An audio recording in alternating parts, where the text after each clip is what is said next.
रंजन जी सही कह रही हूँ। अब तो अपना परिवार बचाने की कवायद है, इसी पर अब बीजेपी आ गई है, यही आरोप आप पर लगा रही है। यानी अब आपके जो असल मुद्दे जो आप उठा रहे थे वो तो खत्म हो गए, उनकी तो चर्चा अब कहीं नहीं देखने को मिल रही। नहीं नहीं पूजा जी, जनता के बीच में वही चर्चा है। ये लोग जो है सो इतने बफलाहट में हैं। जो यहाँ पर दो चरण का चुनाव हुआ और तीसरा चरण का होने वाला है कल। न केवल बिहार में बल्कि राष्ट्रीय स्तर पर जो फीडबैक मिला है, काफी बफलाहट।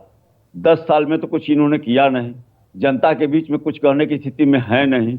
जिस ढंग से 14 में और 2019 में 2014 और 2019 में जो वादे किए गए, कहीं भी जमीन पर दिखाई नहीं पड़ा। जिस ढंग से बड़े बड़े घोटाले हुए, जिस ढंग से लोगों के मौत जान के साथ खिलवाड़ किया गया, जनता के क्या बोलते हैं माननीय प्रधानमंत्री जी के लिए क्या है, बोलेंगे मंगलसूत्र, मटन, मछली, भैंस। अब भैंस तक पर भी आ गए। अब सोच सकते हैं कि जिस देश का प्रधानमंत्री, जिस पार्टी का सबसे सर्वोच्च नेता चुनाव कैंपेन में भैंस तक अब माने वो बोलना शुरू कर दें। आप कल्पना कर सकते हैं, उनका भाषण सुनिए, कहीं भी लगता है कि प्रधानमंत्री बोल रहे हैं। शहजादा, जो आदमी डिप्टी सीएम रह चुका है, जो है सो प्रतिपक्ष का नेता रह चुका है, जो एक सबसे बड़े पार्टी का नेतृत्व कर रहा है, उसको आप शहजादा कर रहे हैं। तो बहुत बढ़िया जवाब दिए। कम से कम जो है सो मोदी जी को तेजस्वी जी से सीखना चाहिए।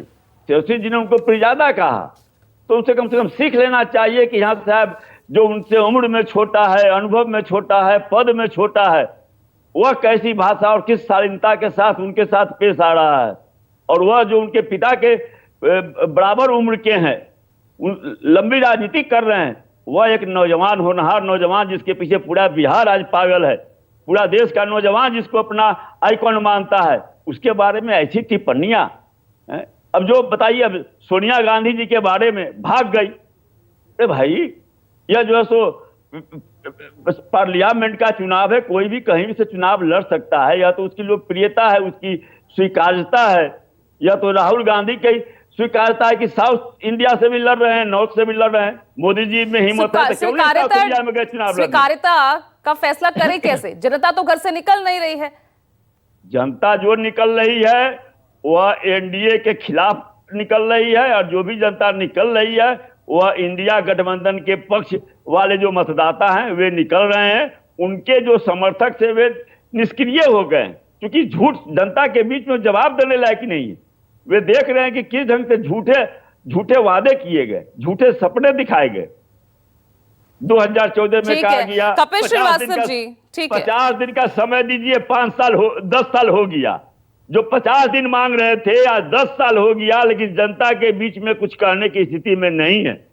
और जो सो एक जो वार्ड मेंबर भी जिस तरह की भाषा का प्रयोग नहीं कर सकता है, देश का प्रधानमंत्री वैसी भाषा का प्रयोग करे। मैं तो पुनः कहता हूं कि कम से कम तेजस्वी जी से उन्हें सीख लेना चाहिए। ठीक है।